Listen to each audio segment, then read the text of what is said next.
Hey guys, so I'm going to just go through the brake pressure warning lamp or warning distribution block. It's a bit of a mouthful, which is this bad boy here, not to be confused with a proportioning valve. So I just saw on a few, I just saw on one particular post recently on Bumpside Hi Boys Only.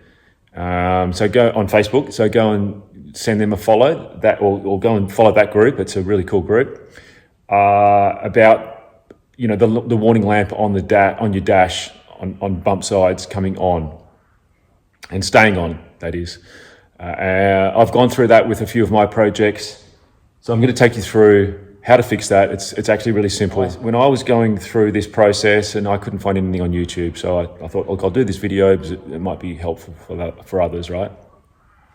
I also want to shout out to Matt Kubik from Facebook group, Bumpside Hi Boys. He helped me when I put a post up years ago with the same issue, the same question. So shout out to Matt. Matt, yeah, like I said, Matt runs the Hi Boy Bumpside group on Facebook. He's also got a great YouTube channel, which will be great for you guys if you're obviously into Hi Boys, bump sides, in general, and that is Kubik, or Matt Kubik, I should say, on YouTube, and I believe Matt Kubik Motorsports on Instagram. So, yeah, thanks Matt for all your help.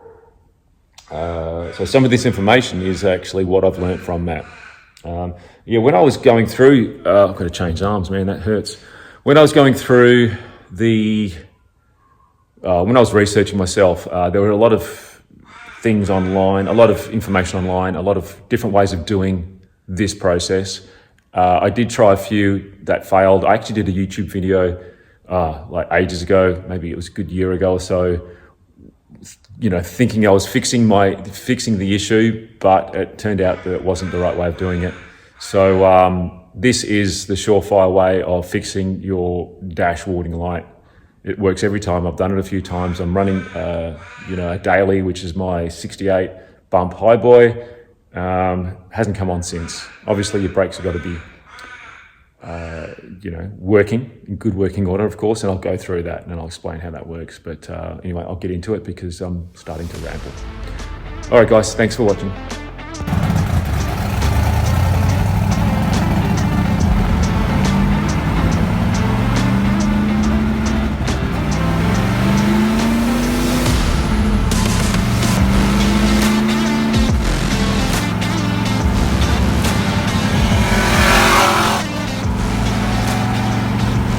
Guys, here we go. So this is a distribution block, a brake warning distribution block, not to be confused by with a brake proportioning valve, completely different. So essentially what this does is Ford designed this to give you a warning light, which is on the dash, if you've got a low pressure in your system, in your brake system, if you've got a low pressure line, or if there's a leak or whatever it may be, that dash light will come on, which is above your emergency brake.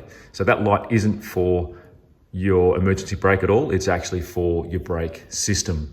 So how it works essentially is there's a little sleeve or a piston. I can't remember the exact name for this little piston, but it essentially moves left and right. So, well, let's go through this block for a start. So this is actually for the switch. So switch sits in here. Now, one of these is for the front and back. I'm not sure which one it is, so I can't remember offhand.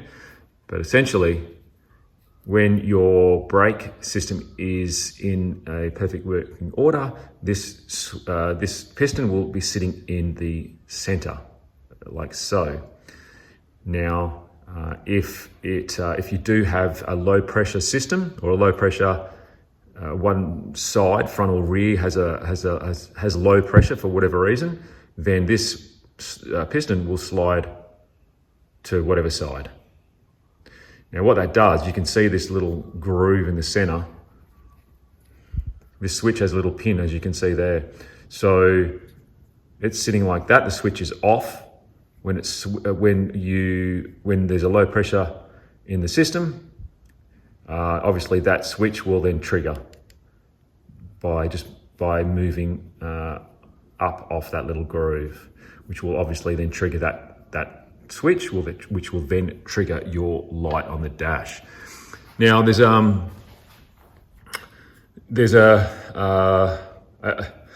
couple of reasons why that light can come on. So one is the fact that there is some sort of pressure problem in your system, which is essentially why Ford designed these. Or let's say you replaced a wheel cylinder and you're bleeding the brakes. In which case, what I have made, and what will happen if you bleed your brakes, it can move, right? So because there's varying pressures in your system when you're bleeding. So in order to combat that, so your brakes might be in perfect working order, but you're bleeding them. I've made this little bolt I've machined the end. So essentially that sits in replace of the switch when you're bleeding the brakes to keep this piston in the center, as you can see there, right? So that little pin will sit into that groove, just like the switch does, but obviously that doesn't move. And that just holds the piston in place while you're bleeding. Once you've bled, everything's good, take that out. Throw your switch in, because that piston's in the center, you're good to go, and your warning light should not come on. A lot of guys take the bulb out and even just disconnect the plug off the switch here, just to get rid of that light. But it's essentially a pretty simple fix to get this working, or get that light functioning as it should. You can buy a kit for these. You can actually buy this off a place I'm not sure where, but I've seen these online. But you just buy a bolt, machine it down, done. You can buy seals. You can buy a kit. And the kit comes with, I think it comes with these special O-rings, which are not normal O-rings, of course. This little copper washer that goes on the end here. So, and that's obviously, that plugs off where your piston slides in, like so. What else? Yeah. Well, look, actually the other thing too, let's go through quickly how, if you're wanting to pull yours apart and sort of, I guess, go through it, clean it out, it's probably a good idea to do that. It doesn't take, there's a little bit of messing around, but really I think it's worth it. And look, I've done this a couple of times on my trucks, and my high boy bump, my 68, and it does as it should. The light comes on and off as it should. So essentially what should happen when you turn the key to the on position in the ignition, the light should come on. When you go to start it, or when you start, I should say, the light will then turn off. So when you're driving, the light should be off, right? Now, in order to, I don't know if you guys are going to be taking out, I found it easier to, actually, if you're going to go through this and clean it out, you need to take this off. And if you're bleeding the brakes, you might as well crack all the lines, take it off, do it properly. It really doesn't take that much time to do properly. Now, how to get the piston out, because the piston's sits in there pretty snug. Like obviously the seals, if they're good, they'll, you push that in and you can feel the pressure. And once it's in there, and it could be off to one side, how do you get that out? Now, I've been told, people blank these off and put grease, like a grease gunner, just to pressurize it and push this piston out. I've heard people use air. I've never done any of those, just because I didn't try it because I didn't have any blanks, and it was just like, these are all different sizes, or there's a couple of different size threads here actually. What I did do though, and it might be, I don't know, it's a bit fiddly, but it works every time, and I've done this a few times now, is I get a small, when this is obviously pushed all the way in, I get a small drill bit, and I drill out the end. You take this cap off, that will be on the cap, or that'll be on the end, I should say. Take that off and you'll actually be able to see through, down through there, and you'll actually see the end of the piston. Now, what I do is I carefully drill out a little hole in the end, get a torch, and then I just get some easy outs. And you basically put the easy out in and just slowly turn it, obviously, and lift at the same time, or pull at the same time.